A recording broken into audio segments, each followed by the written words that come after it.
प्यारे बच्चों, हिंदी की कक्षा में आप सभी प्यारे बच्चों का स्वागत है। आज हम लक्ष्य हिंदी पाठमाला कक्षा 5वीं का पाठ 15 जैसलमेर की यात्रा यह पाठ पढ़ने जा रहे हैं।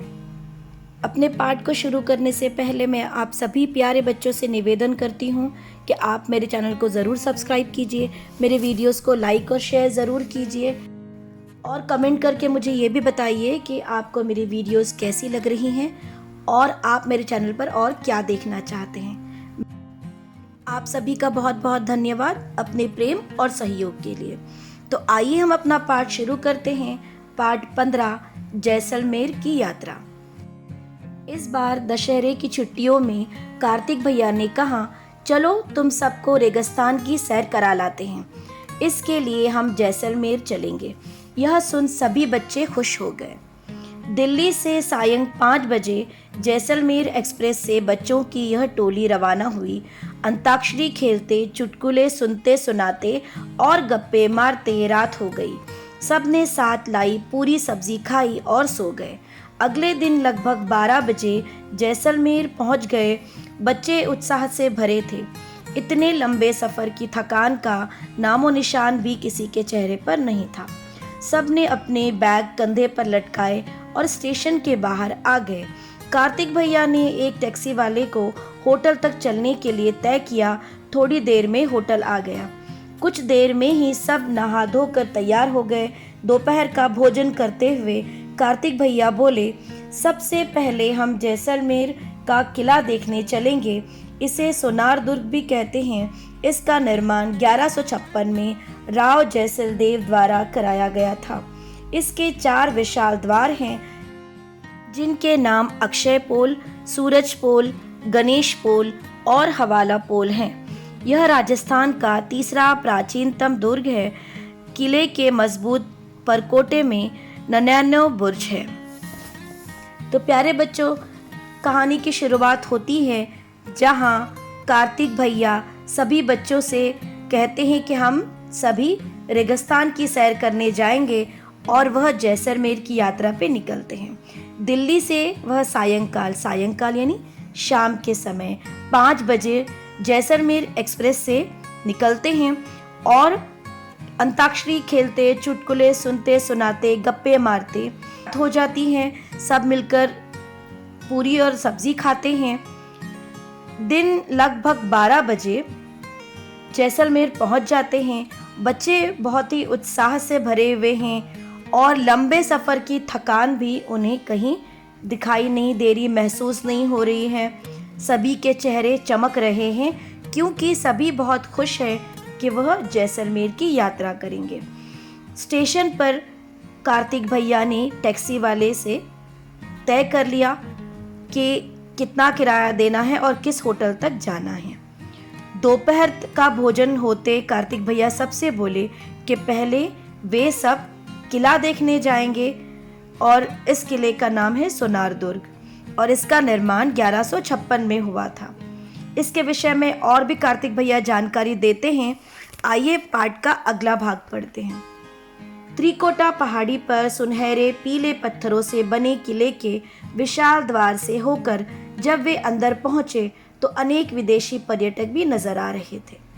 किले में घूमते हुए उन्होंने बिलास महल, रंग महल, जनाना महल, मोती महल और गज महल आदि देखे। महलों के अंदर भित्ति चित्र, नक्काशीदार दरवाजे, झरोखे आदि दर्शनीय हैं। महल की खिड़की से पूरे नगर का दृश्य देख बच्चे आनंदित हो गए। पीले पत्थरों से बने भवन सूरज की रोशनी में सुनहरी प्रतीत हो रहे थे। किले के बाहर निकलने तक सब थक चुके थे, भूख भी लग आई थी, अतः एक होटल में जलपान किया। बाहर कुछ दुकानों पर कठपुतलियां सजी देख कार्तिक भैया ने बताया, कठपुतली बनाना यहाँ की पुरानी कला है जो अब विश्व प्रसिद्ध हो गई है। विदेशी सैलानी यहाँ से सुंदर कठपुतली यादगार के रूप में ले जाते हैं। होटल लौटने तक सब थक कर चूर हो गए थे। वहीं डिनर लिया। कमरे में पहुंचकर सब ने अपने अनुभवों को डायरी में नोट किया और सो गए। भैया ने सबको बता दिया था कि सुबह जल्दी उठकर सनराइज देखने चलना है। अगले दिन भैया ने सबको मुंह अंधेरे ही जगा दिया। जल्दी से सब तैयार होकर सूर्योदय का दृश्य देखने गड़ीसर झील पहुंच गए। ऊंचे बुर्ज वाले द्वार के पास अनेक सैलानियों के साथ वे सब भी सूर्योदय की प्रतीक्षा करने लगे। प्यारे बच्चों, पाठ के इस भाग में सारे बच्चे कार्तिक भैया के साथ किला देखने जाते हैं और वहाँ उन्हें बहुत सारे पर्यटक, टूरिस्ट, सैलानी नज़र आते हैं। आप सभी को प्यारे बच्चों पता ही होगा कि भारत में हर वर्ष बहुत सारे पर्यटक आते हैं भारत दर्शन के लिए। बच्चे किले में घूमते हुए उन्होंने बहुत सारे महल देखे और उनको देखकर वो बहुत ही आश्चर्यचकित हो गए। इस किले की दीवारें जो हैं वो पीले रंग की थी। यहाँ के पत्थर पीले रंग के थे, जिस पर सूरज की रोशनी पड़ते ही वह सुनहरी गोल्डन प्रतीत होते थे। और किले के बाहर निकलने तक वह सारे बहुत थक चुके थे।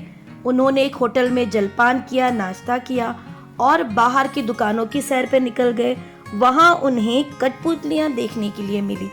बच्चों, इस चित्र में आप देख सकते हैं कि कठपुतलियाँ कैसी होती हैं और यही राजस्थान की विशेषता भी है कि वहाँ पर कठपुतलियाँ बहुत प्यारी और सुंदर मिल जाती हैं। और इसीलिए जब विदेशी अपने देश लौटते हैं तो यादगार के तौर पर वो यहाँ से कठपुतलियाँ ज़रूर ले जाते हैं। आगे बढ़ते हैं। होटल लौटने तक सब बहुत थक चुके थे और डिनर करके वह अपने कमरों में पहुंच गए और सभी बच्चों ने अपनी डायरी में अपना अनुभव, अपना एक्सपीरियंस लिखा कि उन्होंने आज का दिन कैसे बिताया। बच्चों, रात में ही कार्तिक भैया ने सभी बच्चों को बता दिया था कि अगले दिन सुबह सभी को जल्दी उठना है, क्योंकि सभी बच्चे जो हैं कार्तिक भैया के साथ में सूर्योदय देखने जाएंगे। सूर्य का उदित होना, सूर्योदय, सनराइज, और इस दृश्य को देखने के लिए बहुत सारे सैलानी भी आते हैं। बहुत ही सुंदर यह दृश्य होता है। तो बच्चों, आगे का भाग पढ़ते हैं। पल पल आकाश का रंग बदल रहा था। लाल संतरी रंग का सलोना सा बाल अरुण उदय हुआ और सैकड़ों कैमरों में क्लिक के साथ उस छवि को कैद कर लिया। झील का पानी सूर्य के प्रतिबिंब से सिंदूरी रंग का नजर आ रहा था। वापस लौटते हुए भैया ने बताया, इस झील का निर्माण राजा गढ़ी सिंह ने बारिश का पानी एकत्र करने के लिए कराया था, इसीलिए इसे गढ़ीसर कहते हैं। होटल के काउंटर पर कार्तिक भैया ने सैंड ड्यून्स जाने के लिए जीप बुक कराई। दोपहर बाद ठीक 3 बजे वे सब चल दिए। पानी की बोतलें तथा सबके लिए स्वेटर भी रख लिए, क्योंकि लौटने तक ठंड हो जानी थी। जीप मरुटीलू की ओर दौड़ रही थी। दूर दूर से कच्चे पक्के मकान और उनकी दीवारों पर चित्रकारी, कहीं रंग बिरंगे कपड़े पहने लोग दिखाई दे रहे थे।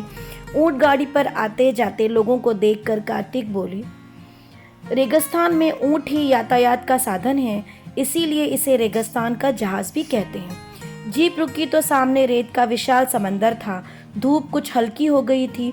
हल्की हल्की हवा के स्पर्श से रेत पर धारियां बन बिगड़ रही थी।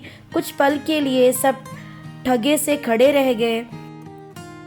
मरुटीलू की सैर के लिए ऊंट वालों को तय किया गया। 2-2 बच्चे एक ऊंट पर बैठे। शरारती चेतन को भैया ने अपने साथ बिठा लिया। धीरे धीरे ठुमकती सी चाल चलता रेगिस्तान का जहाज कुछ ही देर में उन्हें रेत के टिब्बों के बीच ले गया। वहाँ बहुत से पर्यटक पहले ही मौजूद थे। धीरे धीरे वह पल नजदीक आता जा रहा था जिसकी प्रतीक्षा थी। रेत के टीलों से सनसेट देखना रोमांचकारी अनुभव होता है।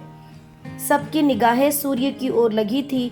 भैया ने सब बच्चों को अपने पास बुलाकर वहीं खड़े रहने को कहा। तो बच्चों, पाठ के इस भाग में सभी उगते सूरज को देखने के लिए चल पड़े और वहाँ उन्होंने देखा कि बहुत सारे सैलानी भी थे जो उस पिक्चर को क्लिक कर रहे थे। और बच्चों, बाल अरुण सूर्य, छोटे से सूर्य को कहते हैं, और प्रतिबिंब उसका, उसकी छाया, उसका शैडो। तो जब वो पानी में दिखाई दे रहा था तो बहुत ही सुंदर वह दृश्य था। वापस लौटते हुए भैया ने इस झील के बारे में भी और जानकारी बच्चों को दी। कार्तिक भैया ने सैंड ड्यून्स जाने के लिए जीप बुक कराई थी और सभी बच्चे उस जीप में सवार होकर चल पड़े। सभी ने पानी पीने के लिए लिया, स्वेटर भी लिया, और वहाँ पर उन्होंने रास्ते में बहुत सारी विचित्र सी चीज़ें देखी। कई सारे ऊँटों को देखा, और रेगिस्तान में, राजस्थान में ऊँट जो है वो यातायात का अर्थ होता है आना जाना, यानी ऊँट जो है वो ट्रांसपोर्टेशन के काम आता है। और सभी बच्चों को ये देखकर बहुत ही अच्छा लग रहा था। और जीप रुकी तो सामने रेत का एक विशाल उन्होंने समंदर देखा, और उसे देखकर वो ठगे से खड़े रह गए, यानी बिल्कुल हैरान रह गए बच्चों। और सभी बच्चे जो हैं उन्होंने ऊँट की सवारी भी की। कार्तिक भैया ने शरारती जो चेतन था उसे अपने साथ बिठा लिया, और ये सब देखकर बच्चों को बहुत ही आनंद आ रहा था। सनसेट को देखना रोमांचकारी लग रहा था। रोमांचकारी यानी रोंगटे खड़े कर देने वाला दृश्य था। सबकी निगाहें सूर्य की ओर ही लगी थी। प्यारे बच्चों, अब इस पाठ के अंतिम भाग पर आते हैं कि सूरज एक बड़े नारंगी गोल की तरह दिखाई दे रहा था। धीरे धीरे यह लाल और गहरे लाल में परिवर्तित होता हुआ रेत के टीलों के पीछे जाकर न जाने कहां समा गया। कुछ पलों तक सब ऐसे ही खड़े रहे, फिर सब ऊँटों पर सवार होकर वापस जीप तक आ गए। वातावरण में ऊँटों के गले में बंधी घंटियों व घुंघरुओं की आवाज़ गूंज रही थी। मौसम ठंडा हो गया था, इसीलिए सबने स्वेटर पहन लिए। अगले दिन सब आराम से उठे। आज हमें वापसी के लिए रवाना होना था। रास्ते में बाजार में रुककर सब ने शॉपिंग की। कार्तिक ने रेशम और शीशे की कढ़ाई वाली स्कर्ट ली। मम्मी और चाची के लिए सुंदर पर्स खरीदे। चेतन और अंकुर ने हैट लिए, तो जया और इति ने कढ़ाईदार राजस्थानी जूतियां व एक कठपुतली खरीदी। दोपहर बाद ही रेल में आरक्षण पहले ही से करा रखा था। एक मनोरंजक और ज्ञानप्रद यात्रा के बाद सब ने जैसलमेर से विदा ली। तो बच्चों, यह अंतिम भाग तो और भी रोमांचक हो गया कि सभी बच्चों ने सूर्य को धीरे धीरे लाल से गहरे लाल, रेड से डार्क रेड कलर को में परिवर्तित बदलते देखा, चेंज होते देखा, और उन्हें यह दृश्य भी बहुत ही अच्छा लगा, मनमोहक लगा। फिर सभी जो हैं ऊँटों पर सवार होकर जीप तक वापस आए, और ऊँट की सवारी भी उन्हें अच्छी लगी। और उस संध्या के समय ऊँटों के गले में पड़ी घंटियाँ और घुंघरुओं की आवाज़ उन्हें बहुत अच्छी लग रही थी। मौसम बहुत ठंडा हो गया था, इसीलिए सभी ने अपने स्वेटर भी पहन लिए थे। अब अगले दिन नेक्स्ट डे जो हैं उन्होंने सब आराम से उठे, और उनका वापसी का दिन था। तो बच्चों, वापस जाने से पहले सभी ने शॉपिंग की। किसी ने माँ के लिए, किसी ने चाची के लिए, किसी ने बहन के लिए, और किसी ने अपने लिए। वैसे भी राजस्थान जो है इन सारी चीज़ों के लिए बहुत ही प्रसिद्ध है बच्चों। तो सभी का आरक्षण, रिजर्वेशन जो है कराया हुआ था। सभी बच्चे जाने के लिए बिल्कुल तैयार थे। उन्हें यह यात्रा बहुत ही पसंद आई, ज्ञानप्रद थी, ज्ञान से भरी हुई थी। उन्हें बहुत सारा नॉलेज भी मिला और उनका एंटरटेनमेंट भी हो गया। तो प्यारे बच्चों, आप भी ज़रूर राजस्थान जाइए और वहाँ जैसलमेर की यात्रा ज़रूर कीजिए, आपको भी ज़रूर पसंद आएगी। तो प्यारे बच्चों, वैसे भी हमारा देश, हम बहुत ही गर्व के साथ में कहते हैं कि बहुत ही सुंदर है, बहुत बड़ा है, और यहाँ बहुत सारे सैलानी हर वर्ष आते हैं सैर करने, और उन्हें हमारा देश उन्हें बहुत पसंद आता है। हमें भी अपना देश बहुत प्यारा लगता है, बहुत सुंदर लगता है। हमें अपने देश पे गर्व है। जय हिंद, और आप सभी का बहुत बहुत धन्यवाद।